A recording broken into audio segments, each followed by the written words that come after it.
All right, here we go. Wheels. So, I'm going to start off with two views. Okay, this is one of the views. This is the dog down view. Well, firstly, let's start from the very beginning about wheels. I've mentioned this many times, but a wheel, we're going to start side view. Perfect side view. So, I have many years of drawing wheels, experience drawing wheels, so I can draw them really quickly. And so, for those of you who are not used to drawing wheels and cannot get them perfectly round this quickly, here's how you do it. And this technique leads on to the other perspectives as well. So it totally is relevant. Okay, so start off with a cross, like a crosshair from a scope, or just there we go. So a cross, and this has got to be perfectly 90 degrees. This is important. This little detail of 90 degrees is very important. So, as I say, this is side view of wheel. So what I like to do is I like to put in a starting point, which might be up here. Then I use my pen and my finger, and I eyeball. So I point where my pen tip is, and then to the center of the cross, and then I move it down here, and I eyeball where is that line. So there, I have this distance should be the same as this distance. And once again, I'm going to take my pen, measure it with my finger on the pencil, on the pen, and then measure the distance for this other. Hey, can you turn that down, guys? Yeah, please stop it. Yeah, what is that? Okay, thanks. Michael Jordan. Yeah, so anyway, so again, I'm going to repeat this on the fourth quadrant right here. So, okay, now I have my positioning of where the wheel exterior is going to be. So, like a BMW logo, I'm going to start from this corner and this side, and then move over to this side. So, start off going 90 degrees, and then slope it down until you hit 90 degrees on that side. Now, the opposite side, the opposite corner is go 90 degrees, run parallel with the middle line, rotate around, and then swipe it up until you hit there. So now we've got the corner, and then we're going to do the same thing. Rotate around until it's 90 degrees there, and then again the final quadrant, do it in. And so that should leave you basically a pretty good circle if you follow those. And then you might want to fine tune it. Be very critical. You always have to be critical of your work, and be critical and notice any imperfections and just slightly fix them if you see any little bumps and lumps, because it's very important for your wheels to look good if you're going to be a car designer, and if you're going to be a designer in general, especially product design and things where we use a lot of geometric shapes.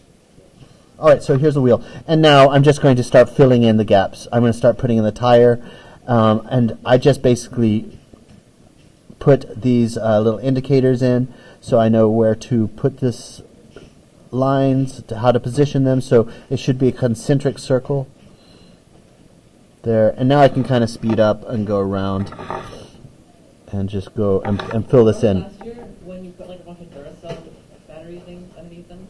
Oh yeah, I saw that. Yeah, for the gas tank, Yeah. like on the 18-wheelers. Yeah, I love doing that. I still do it, and I like to put a foam batteries are kind of squares, aren't they? They're rectangular, flat kind of panels. Oh, yeah. And I like to stick that under the car. Like, okay, imagine your cell phone. Oh my God, you've got me distracted now. All right, cell phone batteries. They're kind of rectangular bricks. Imagine that being put underneath a car, and then it could detach, just like you could change like a phone battery, that type of thing, or an external battery that you put on. You can buy phone cases with the external battery. What if you could do that? What if you could put on an external battery onto the bottom of your car or on the roof rack? That might be a little top heavy, but whatever. At least you have an extra battery pack on the roof. No, but that's a serious suggestion. And so you get extra range if you're really out in the wilderness and you really need that extra. All right, anyway, the guys distracted me. Let's get back on the wheels. So anyway, I'm just going to continue filling this in. And let's move on. As I say, this is a really boring instruction, but I have to do it. So anyway, there we go. And this is my favorite part. This is for a sports car. I like to add these grips, and they're angled to make them look like sporty, to make it look fast, to make it look like a saw. It just looks cool. That's a sports car, and then a truck would be something a little bit different. For a truck, or no, let's say off-road vehicle, what I like to do is I like to do this pattern. And just go around, and it takes a little time, you know. You don't want to be too sloppy. And just go around a little bit, and you don't have to go all the way around. You can kind of fade off, and then go do the other side. You don't have to go all the way around. In fact, it's better if you don't go all the way around, because it looks better if you fade things off. So just fade it off, and you're good like that.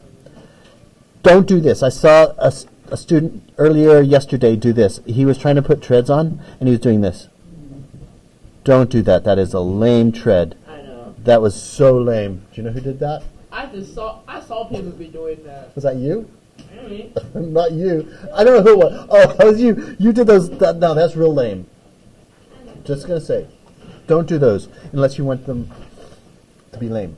Okay, so now that's the introduction to these wheels. Now let's go one step. We're still on side views. Let's do this next step. Okay, we're a side view of a car. All right, and I'm just going to bust these wheels in crazy fast because I'm just going to have to demonstrate. So let's put in the DLO. What does that stand for, guys? Daylight opening. Daylight opening. Thank you, because I always need to remember. I always forget what that means. All right. So anyway, we've got this funny little car going on. It's a station wagon sports car type thing. All right, whatever. Let's just. I get really easily distracted. Really?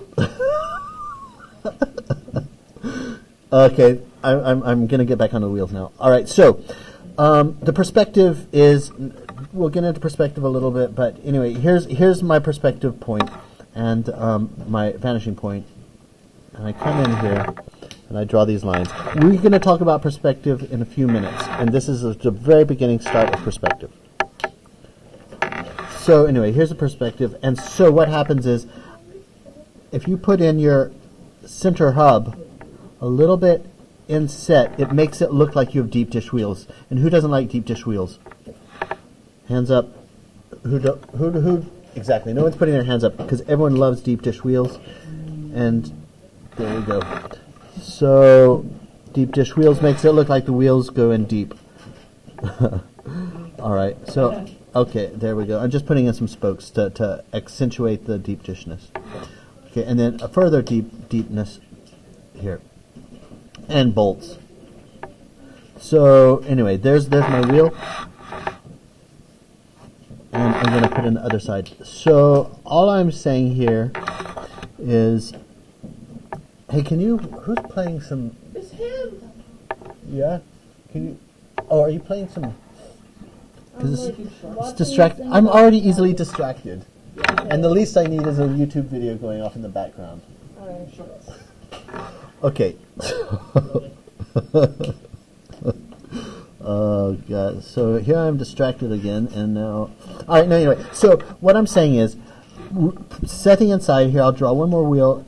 Setting the center hub inside is a great way to give depth to a simple side view of a car. All right, cool. So this was side views of wheels. And one more thing, if you want to put in... Oh, by the way, I'm going to have to, at 10 o'clock, I have a very important meeting with Puma, so I'm going to have to step out and do a phone meeting with these guys. So... my alarm's going to go off a lot leading up to that, and I'm going to get the hell out of here for a few minutes. All right, the heck out of here. So what am I doing here? All right, the wheels. All right. Okay. Anyway, that's my side. That's my side view thing about wheels. I think. Once again, I'm going to put in these suggestions of tread. There, and then I'm also going to put in the wheel arch. This is a very big wheel arch. And then I'll just do a simple coloring to show the wheel arch. All right. Okay, there we go. And a shadow. Okay.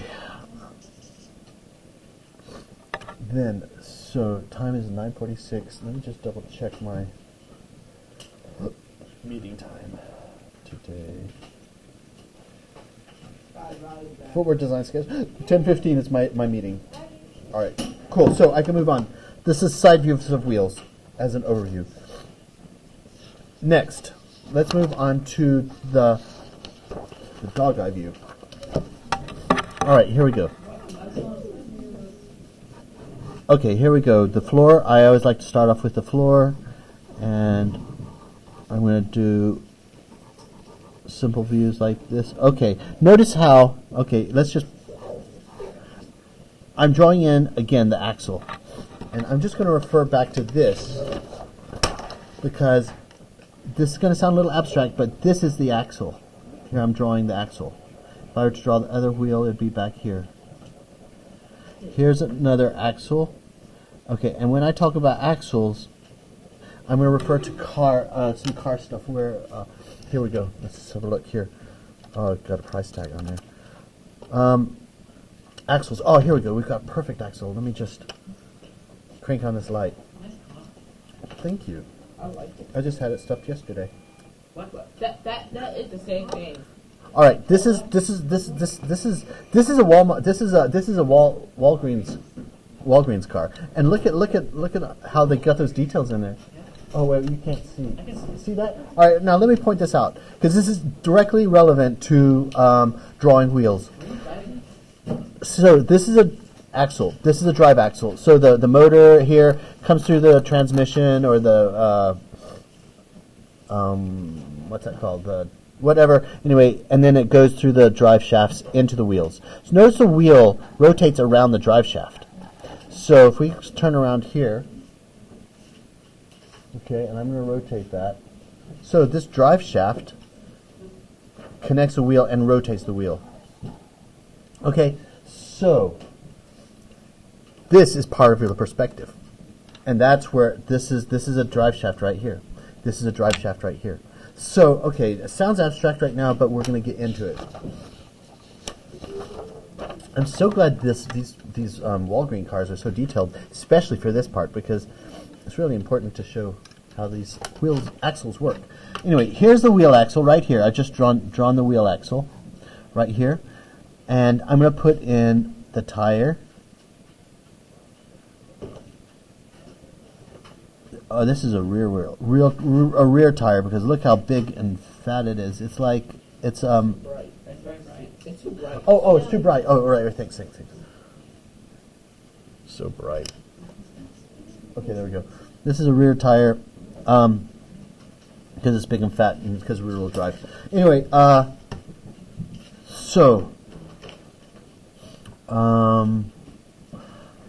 here's how this works.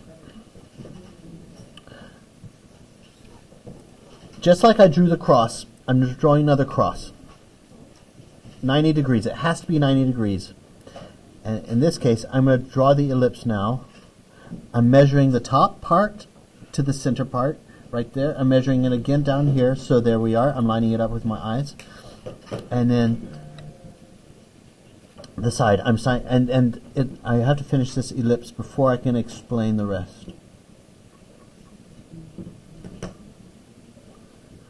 Okay, so there it is. There's the ellipse. Now, this cross represents the major axis and the minor axis. Now, don't ask me which one's the minor and major because it's super confusing. This one is the major, this one's the minor. But let's not talk about that. Let's talk about the axle. This is the axle, the drivetrain, the drive which drives the tire. So anyway, the axle line goes through here, and it symbolizes also. It lines up with the thinnest part of the whole circle. The very thinnest part of the circle from here to here lines up perfectly with that axle line. Then this 90-degree line represents the fattest part of the circle. It doesn't get fatter anywhere else except for this area and that. So this crosshair represents the fattest and thinnest part of the circle. So let's continue using this crosshair, especially the axle line right here. Axle, I'm going to write it down here, AXIL. And I'm going to go in and just repeat this constant thing. So I'm adding the rim. It goes around here. It's still lining up completely with the axle.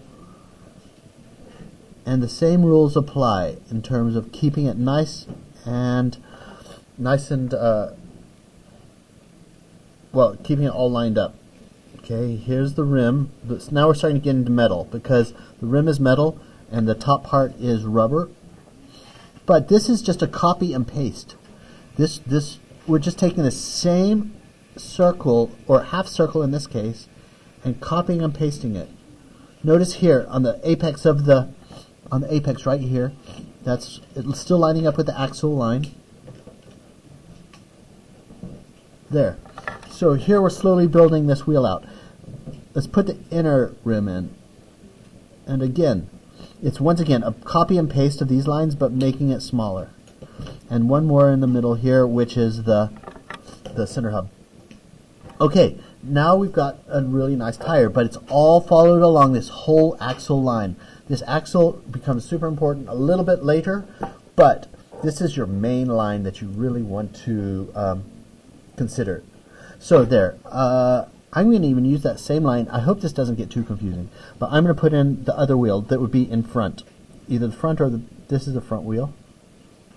And I'm just going to do this quickly, but I'm going to put in the tire circumference, and then here the other side of the tire there, and then also the inner rim. So there we go, a front tire,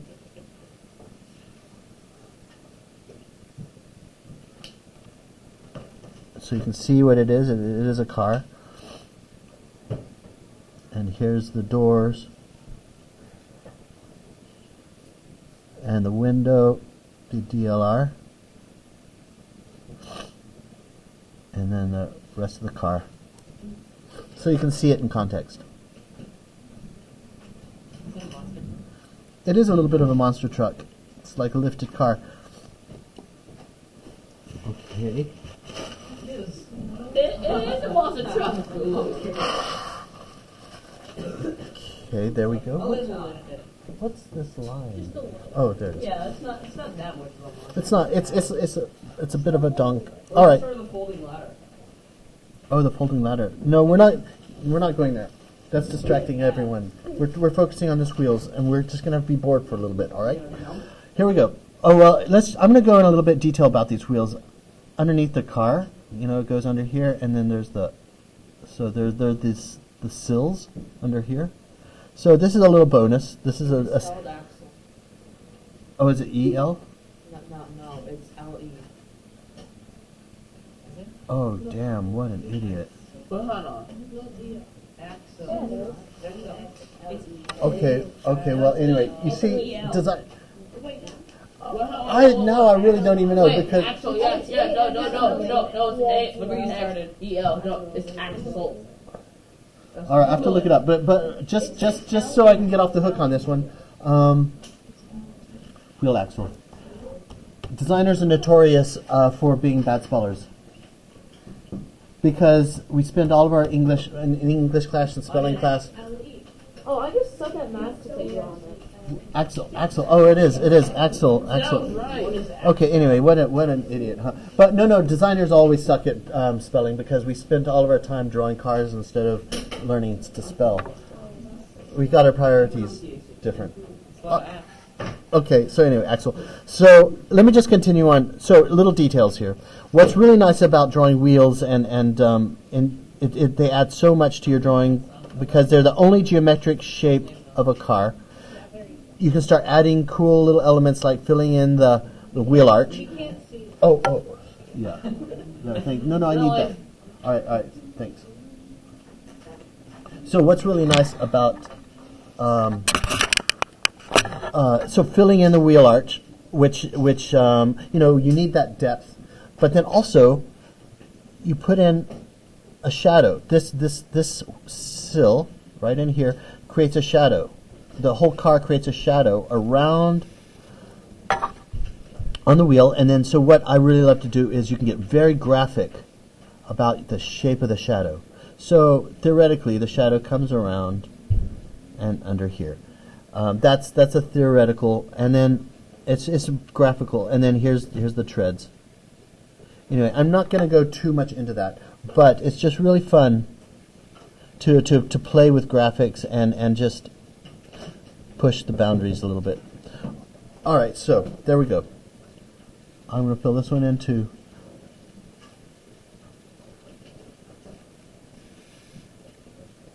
Okay, and then and look at each one of these strokes that I'm doing for the treads, right?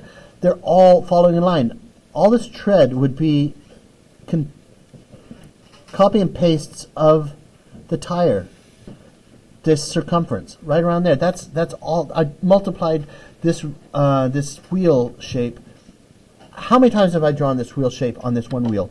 1, 2, 3, 4, 5, 6, 7, 8, 9, 10. 10 times, if not more, just on one wheel. So that's how important doing circles correctly.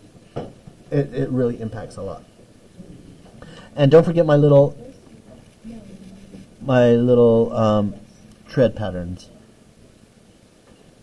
Okay, so that's how. This is called the dog eye. Thank you, by the way, dog eye. Thank you for that piece of jargon writing, because I forgot that was the name. It's a dog eye view. This because there's really no perspective on it. It's one of the easiest and most fun views you can do. And here's a dog. You're gonna draw a dog? Wow. Dog it. Oh god. Oh, it looks like the cursed Alistair cat. What, dude? Let's go. Dog. See his eyes. His eyes on that level. Oh yeah. That does look bad. You guys are so cruel. Terrible. I'm not a dog drawer. It's a car drawer. Who I mean, a shoe drawer. Okay. It's cat. That would work too, right? All right, guys. Cat. No, a cat's down like this. Yeah, cat's a little bit smaller. Unless, what if it's A Maine Coon. What if it's yeah? Oh, all right, okay. No, like Maine Coons are big. Okay, guys. It could be a Maine Coon cat, then it would be up there. Okay, all right. Let's get technical, why don't we? All right, so this is the dog eye view. So this is the second easiest. The first one I showed, the straight on view, easiest. Second easiest is this one, and then finally this is totally relevant for you, Vincent, because you love drawing these 3-point perspective. This is a 1-point perspective view, theoretically. 3-point perspective. Here we go. Now we're going to get real nasty real fast. All right, so here we go. 2-point perspective or 3-point perspective. Let me just draw the car quick. Sometimes it's easier to draw a car just roughly. This is totally relevant for you, Vincent.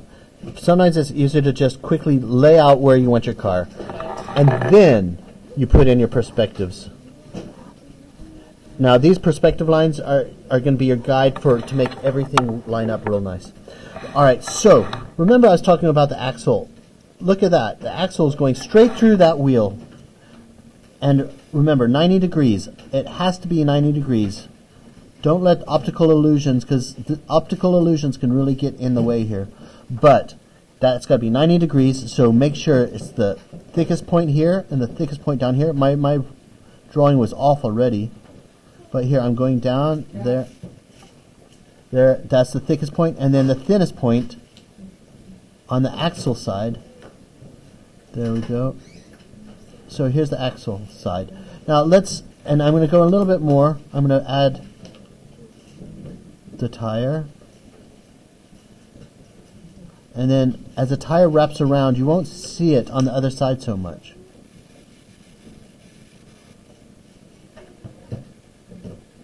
So there, and I'm going to put on the other side of the tire right here. And that will line up. The bottom of the tire is here, the top of the tire is here. And it's going to line up. So, now the reason why I'm saying this is complicated is because you have to deal with this perspective. And all of these lines would eventually come together at a joining point at the vanishing point. Way up here, up there, way up here. You can't see it. It's off the page. So there we go. And then I'm going to put in the inner rims, the inner circles. There we go. Now that is how you do a 3D, two. Okay, I say this is 2-point perspective because one point is up here, one point, and then the other point is this perspective. And all these. Second point. Second point perspective would the vanishing point would be off the page. So okay, and now I'm going to put in my other wheel. That's probably my favorite angle. It's a difficult angle. It's very difficult. Vincent is drawing it all the time, but it's a very difficult angle. You have to know. Vincent, you should really pay attention in terms of getting your wheels right on this thing. But anyway, so there we go. There's my 2 wheels, and now I can start building up. And here I'm putting in the you should ghost in your other wheels, as in like just barely put them in. I just suggested here. They have to be in perspective. So here's the other point perspective. They've got to line up in both perspectives, the first point, the second point. So they've got to line up. So there's the other. So now I've got all 4 wheels all lined up. So I've got a base for a car. So, what's the time? 5 past. 2 minutes past. All right, guys. I'm going to put a pause on this for now. I gave you the